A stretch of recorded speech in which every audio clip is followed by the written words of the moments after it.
Welcome to Samba Samba. Enjoy the video. In this video, I will explain how to make mud bricks in green hell.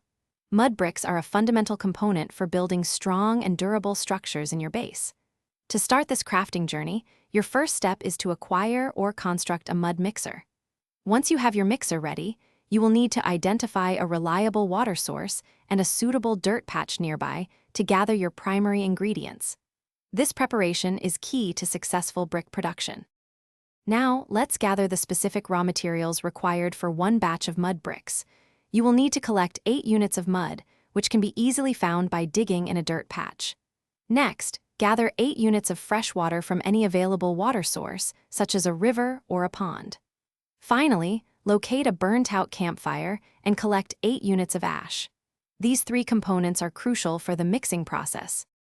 With all your materials in hand, it is time to begin the mixing process. Carefully place the 8 units of mud, 8 units of water, and 8 units of ash into your mud mixer. Once all ingredients are loaded, activate the mixer to thoroughly combine them. After a short mixing cycle, your mud mixer will produce a batch of 4 fresh mud bricks, ready for the next stage of construction. The final, crucial step is to allow your newly crafted mud bricks to dry completely. Freshly made bricks are not yet suitable for building. You can place them on a dedicated drying rack, if you have one, or simply lay them out on open ground in a sunny spot. Once fully dried, these sturdy mud bricks are ready to be used in constructing robust and lasting structures for your green hell base. Thanks for watching. Consider subscribing if we helped you.